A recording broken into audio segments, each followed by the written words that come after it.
Secretary Karoline Leavitt had another absolutely embarrassing meltdown on live television, and it might be the most awkward press briefing yet. She was pressed, and for good reason, about the deportation of Kilmar Abrego Garcia, the man wrongly deported to El Salvador. And Leavitt actually proactively tried to frame it as a great legal triumph. She declared, you can call him a Maryland father, but he will never be a Maryland father. Take a listen to this. Nothing will change the fact that Abrego Garcia will never be a Maryland father. He will never live in the United States of America again. And the United States Supreme Court ruled unanimously that the President of the United States and the Secretary of State could not be compelled to forcibly retrieve this citizen of El Salvador who is currently locked up in a maximum security prison in his home country due to his MS-13 membership. Now, of course, it's only 26 seconds we listened to, but there's a lot of lies in there.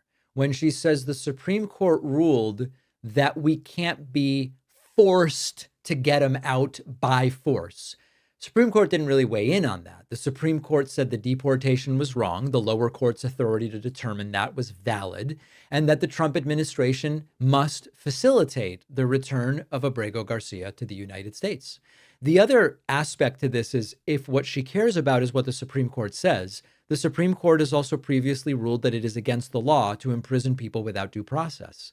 And they are very selective and capricious about when the Supreme Court or any court decision actually matters to them based on whether they like it or not. So this was not a calm explanation about law and precedent. It was a performance that was cold and it was hostile and it dripped with contempt and lacked empathy and compassion.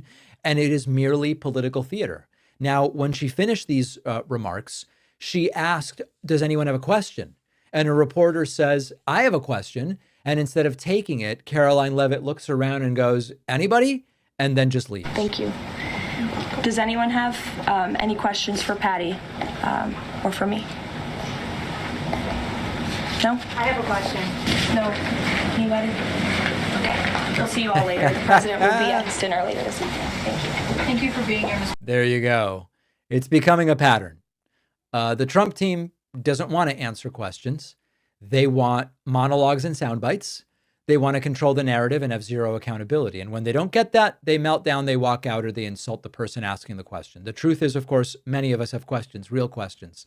Why was Garcia deported with a total lack of due process? Why do you want us to believe that the president of the deporting country and the president of the country receiving the deportee, the U.S. and El Salvador, Donald Trump and Nayib Bukele, together don't have the power to move one man from El Salvador back to the United States? That's hard to believe. And of course, why is the administration stonewalling questions as to whether they will present any of the evidence? We've heard human trafficking thrown around as something that Garcia may be engaged in. We've heard absolutely high-ranking MS-13 member based on alleged testimony through a confidential informant in a memo 6 years ago. Not exactly meeting the standards of evidence as I understand them.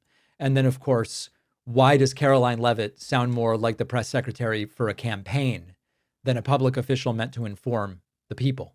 I think we know the answer to that last one. We'll take a very quick break.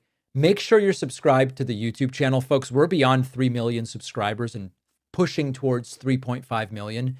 Make sure you're subscribed on YouTube and make sure you're getting my newsletter at davidpakman.substack.com or send me an email, info@davidpakman.com, and we'll put you on that newsletter.